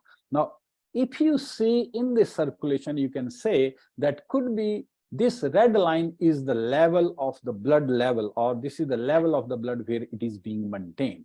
Now, if you give the spinal, or if you take away the sympathetic system, what will happen? This level will go down, because basically the system will become more compliant, and because of the weight of the blood, now the level of whole blood in this supine position goes down.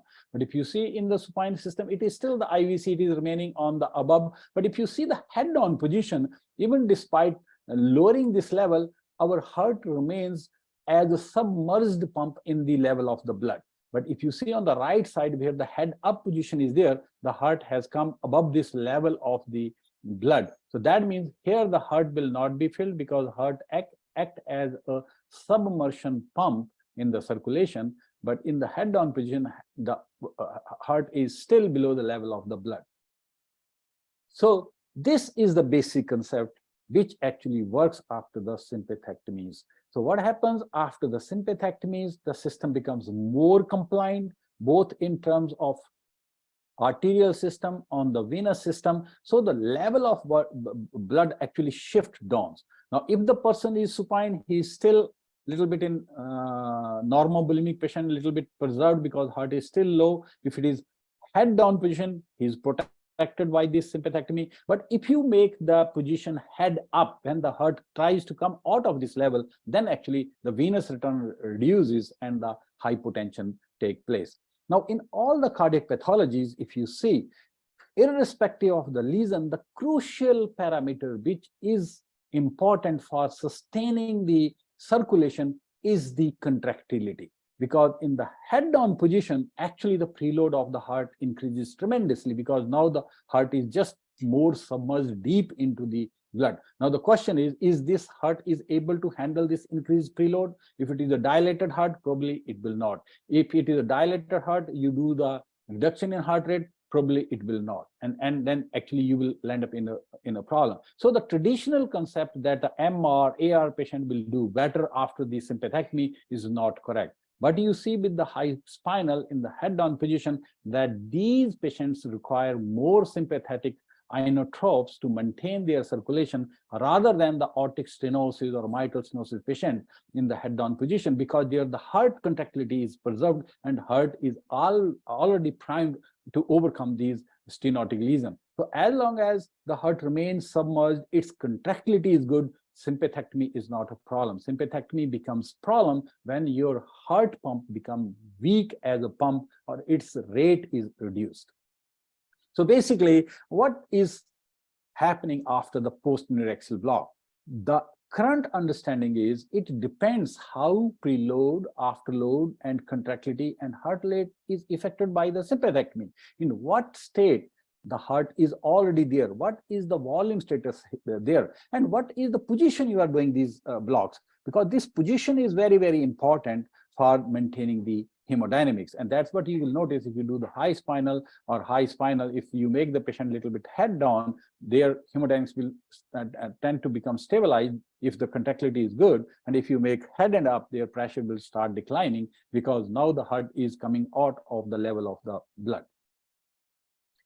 Now, another fundamental concept, which is, I think, misunderstood and I think which is not properly studied in the depth or taught in depth, is the preload and the afterload concept. So our understanding is venous return preload? And is the preload different quantity from the afterload? Because I think most of the people understand that the venous run is preload, and preload and afterload are the different parameters which we are trying to understand. So let us try to understand this concept. Now, if you dissect the word preload, you will find that load is the common word in the pre and in the afterload. So load is the common word. So that means we should understand what is the load actually. So load is actually, it was defined by the Laplace. It is the force actually which is required tangentially to maintain the integrity of a balloon or any volume containing chamber at some pressure. So Laplace defined that this force, which is tangential force on the equator of a balloon or a sphere, will be equal to tension, this pressure inside the balloon as well as the radius of the balloon, and inversely proportional to the thickness of the balloon. So what do we understand? This is the Laplace or the load, which says that the LV pressure multiplied by radius divided by 2 is the constant of proportionality, multiplied by wall thickness, that is the wall stress. So basically, essentially, load is the pressure inside the LV multiplied by radius of the LV and the thickness of the LV. So if you ignore the thickness, then you will call it as a wall tension, and then you will not use the term load or wall stress. But essentially, if you are considering the thickness, then you will call it as the wall stress or the load. So load is a continuous parameter throughout the cardiac cycle. It is during diastole, it is during systole. It is not occurring at only at certain points. It is a continuous parameter because our LB has a diameter, our LB has all the time pressure, it has a thickness. So you can calculate the load actually on every time point of the cardiac cycle. Now, when we talk about the preload and afterload, that means we are trying to talk about the certain points in the diastole and the systole. So what is the cutoff point of this load? So here in this diagram, if you see, this yellow line is the load inside the left ventricle, which is always during the cardiac cycle.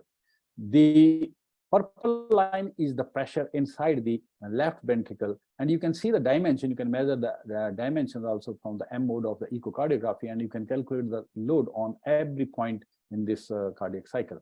Now, pre and after load means we are trying to look at this load at the peak of diastole and peak of systole, because that load will be the maximum value for the diastole and maximum value for the systole. It doesn't mean that the preload or afterload is occurring only after at that point. It is occurring throughout the cardiac cycle.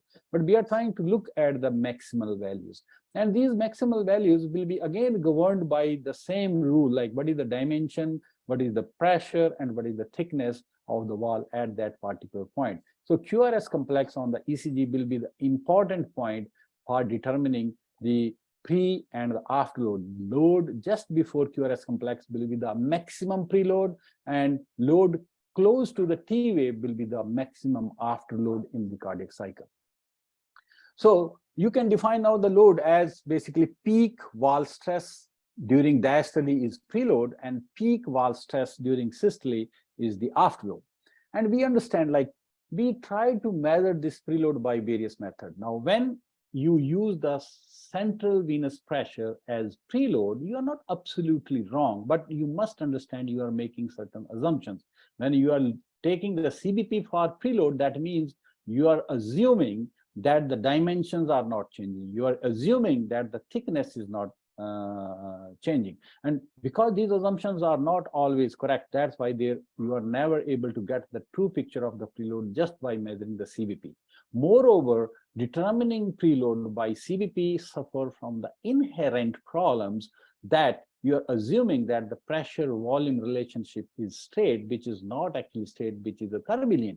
And even if you use the volume this fluid challenge concept to overcome this pressure volume relationship, which is not straight but compliant, still you will be deceived by if this pressure volume relationship curve changes itself. For example, the pressure volume relationship curve shape is not same for a normal heart and a heart which is having like thick ventricle or which is having ischemia. So that means your pressure cannot be the surrogate for the preload, because there are so many assumptions involved in that. And that is why our preload measurement technique by the central venous pressure never worked. And moreover, we are taking the central venous pressure in relation to the ventricular pressure to the atmospheric pressure, whereas the ventricle are lying inside the lung, where there is another chamber where the pressure is again changing. And that's why when the person strain, you will find the CBP going up, but actually their preload goes down at that point of time.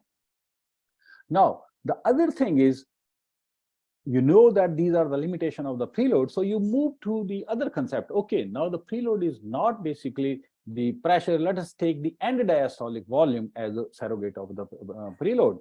But again, what is happening here? We are again not absolutely wrong, but not also absolutely correct, because we are again taking only one parameter, that is the radius, as a surrogate for the preload. Most of the clinical situations, this works well, but it does not work well when the thickness alters.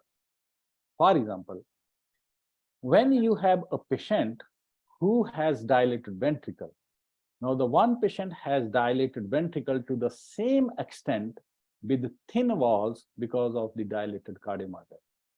The other ventricle is also dilated to the same level, but before dilatation, this person had some subtle aortic stenosis, which increased the thickness of the left ventricle. And later on, probably he developed the aortic regurgitation, and now he dilated the left ventricle. Now, both the ventricles are having same dimensions in terms of the volume, but one ventricle is having thick wall, the other ventricle is having thin wall. The chances of decompensating the ventricle with thin wall will be more rather than the thick wall ventricle. The reason is very understandable, because the load experienced by the thin wall ventricle, despite the same end diastolic volume, is higher than the ventricle which is having more thickness. And this concept is like clinically we observe it, like in the tetralogy of the fillet, when these people used to get repaired by the TOF repair, and in the earlier days pulmonary valve was sacrificed and they used to develop a lot of pulmonary regurgitation, they still used to do well for the next 10 to 15 years because their right ventricle was thick, and even if this right ventricle was dilating, it was tolerating the pulmonary regurgitation very well. But at the same time, if a person has mitral regurgitation or aortical regurgitation in the setting of the dilated cardiomyopathy, where this priming of the left ventricle thickness has not been done, they will not do well, rather they will decompensate more, because here the preload for the same dimension is high. So this is the basic understanding that we have to understand the preload and afterload in the holistic concept. So basically preload and afterload are the same parameter measured in the different time points in the diastole and the systole. And if you understand this concept a little bit further, when it is applied to the afterload concept. Now, if we are looking at the afterload, again, the same parameter, thickness of the ventricle, dimension of the ventricle, and the pressure inside the ventricle is constituting the afterload for the left ventricle. And now you can divide this afterload into the two components. One is the intraventricular component of the afterload, which will be determined by a dimension of the ventricle, like a dilated ventricle will have more afterload, and as compared to the like non-dilated ventricle, a thick ventricle will have less afterload as compared to the thin ventricle. Like in the aortic stenosis, thick ventricle, the load is well compensated and they don't experience that much high afterload. That's why you will be surprised that as long as the LV remains thick and it is not dilating, these people do well despite the significant aortic stenosis. At the same time, you will find that this afterload is also determined by the pressure inside the ventricle, but it is not the pressure, it is the transmural pressure. Hence, if there is any situation which alters the transmural pressure, like when the patient is vigorously breathing, or like because of the stiff ventricle, stiff lung, when the pleural pressure required are more for the inspiration, what you will find that in this situation, what happens is, for generating the same amount of pressure inside the ventricle, the ventricle has to overcome the pressure, negative pressure, which is generated in the pleural cavity. And that is why the afterload here becomes more. So this is the fundamental understanding of the preload and afterload. Essentially, preload and afterload, we are looking the same parameter at the different time point of the cardiac cycle, and they are regulated by the same parameter, the radius of the ventricle, the end diastolic or the pressure inside the ventricle, and the myocardial thickness.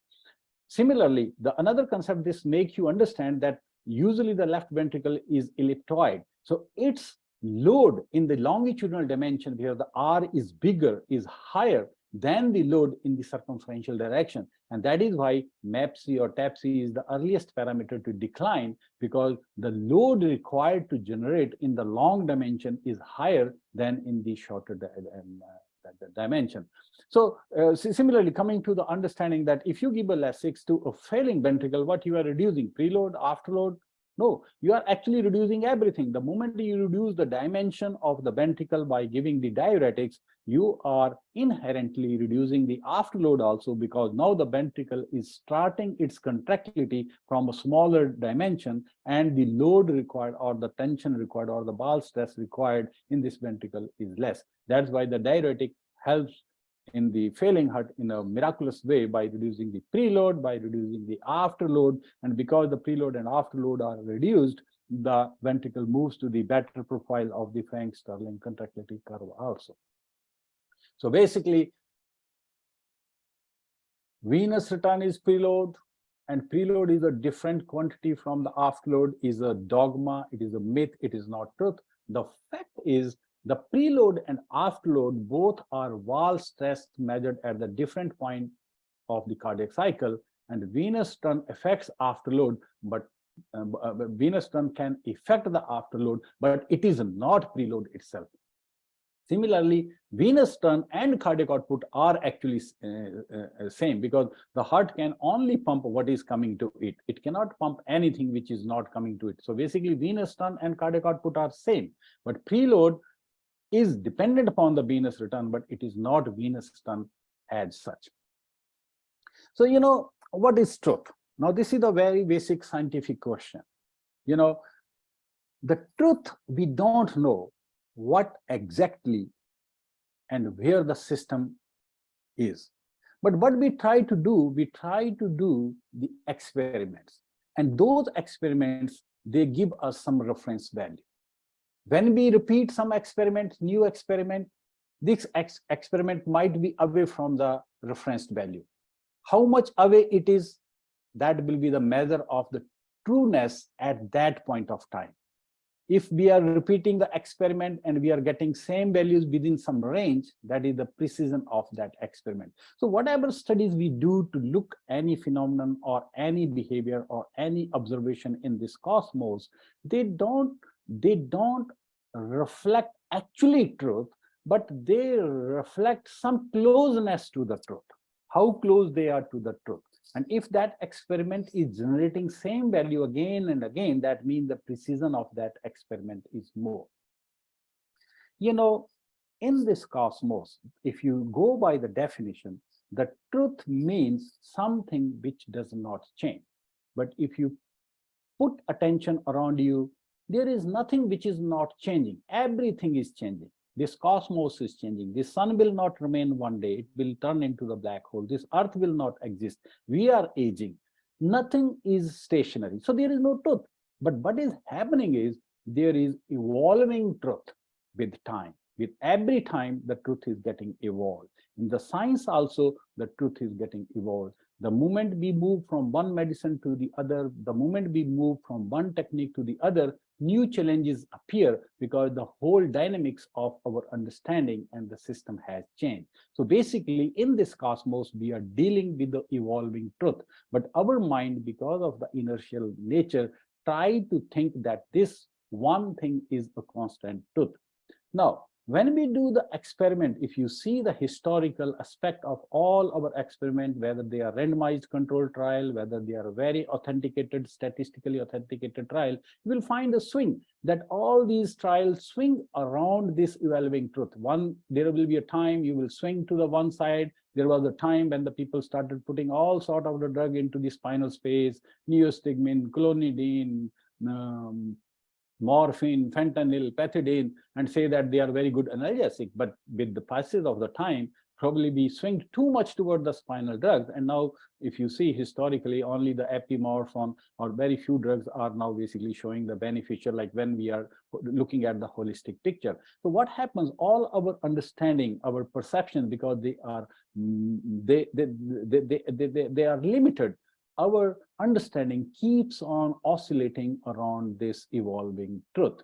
And this is very important for us to have the limited perception, because if we don't have the limited perception and if we know everything, then the whole I think the picture or the reason for this cosmos will not exist, because once you are all knowing, you don't have anything to experience. So limited sensations, limited perception do play their role, and because of this limited perception only, whole this cosmos is existing.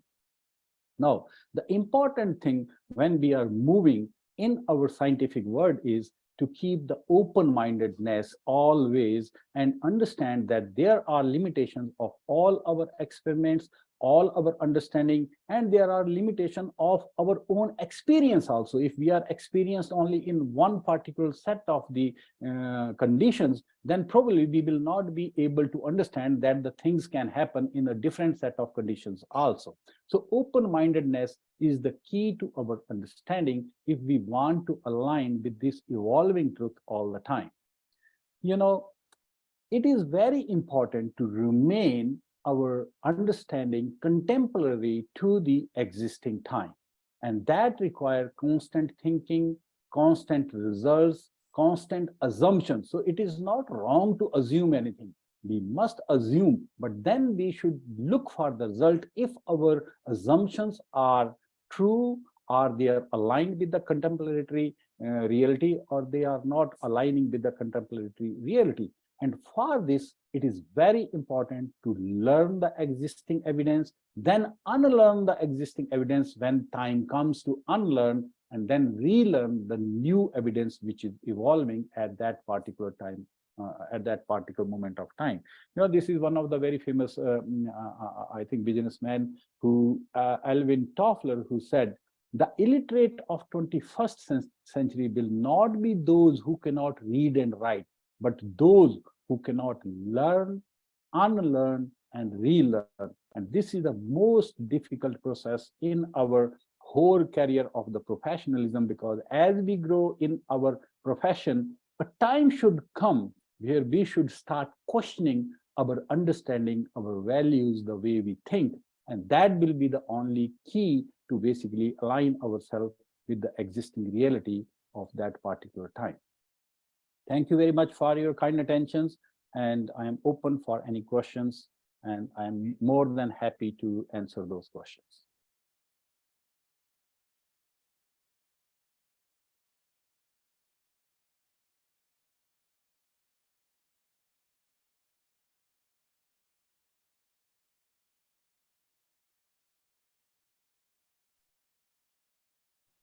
Thank you very much, sir, for your mesmerizing lecture. We have gone through lots of topics, going up and down, deciding whether it's a dogma, myth, or fact. May I have questions, Mamita? Is there any audience questions?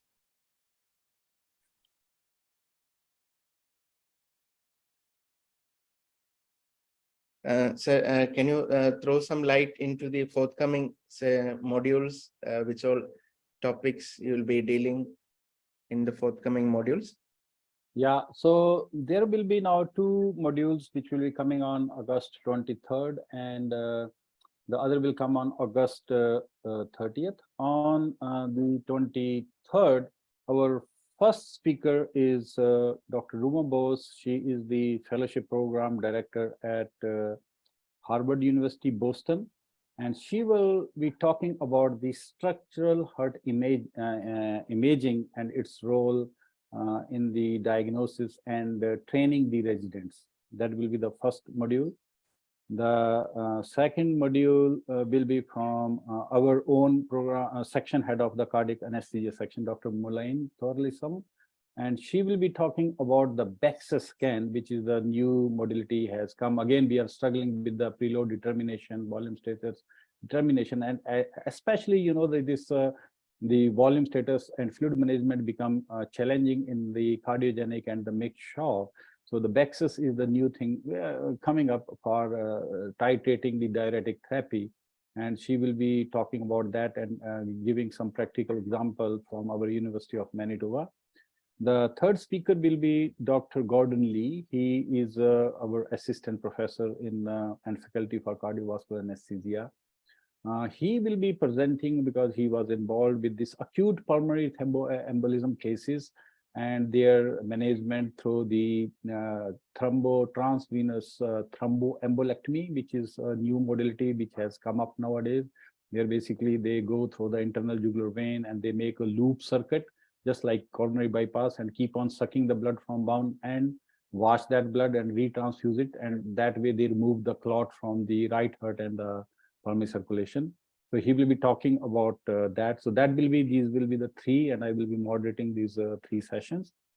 On August 30, again, we will have the three speaker. One is the Dr. Scott McKenzie. He was our ex-section head, and he will be talking about the diastology, like what are like we people always used to struggle with the diastology. So he will be talking about that diastology, and then the next speaker will be from University of Pittsburgh.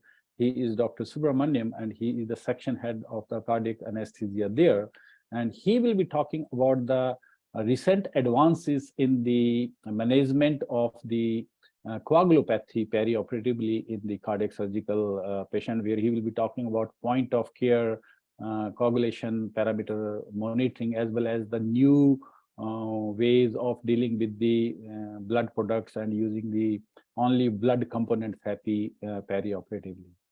And the third speaker will be our this program director for fellowship program director, Dr. Camila Duseja, and she will be talking about the anesthetic implication for minimal invasive cardiac surgery, like minimal invasive bypass surgery, minimal invasive mitral valve repair or replacement surgeries.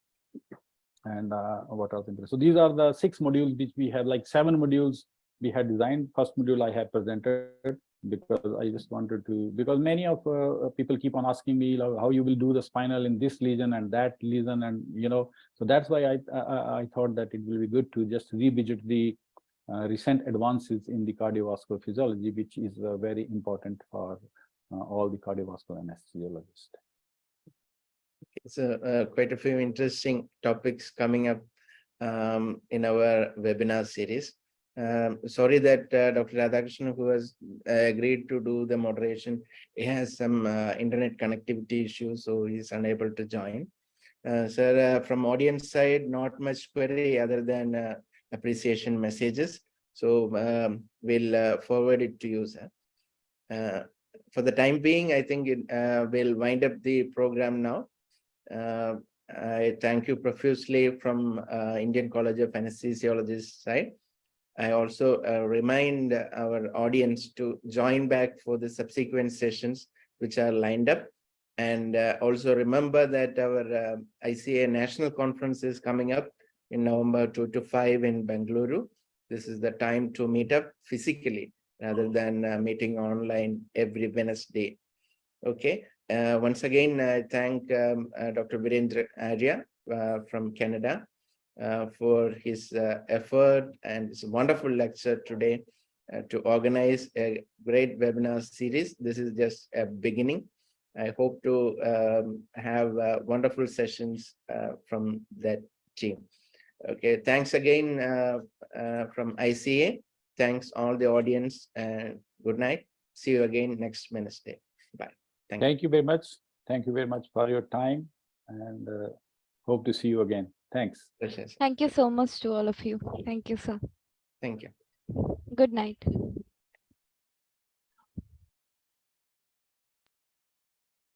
Thank you, Professor Pope, William Pope, and I am really delighted to see you on this platform. And thank you very much for all your support for the professorship. And it is honor to have you here on the webinar.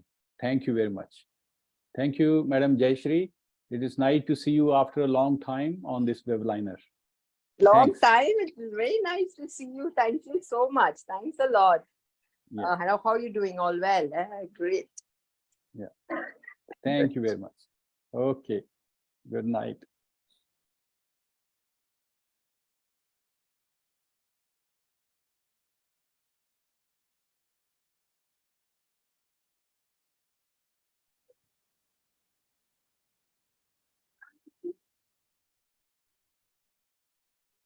Sanish?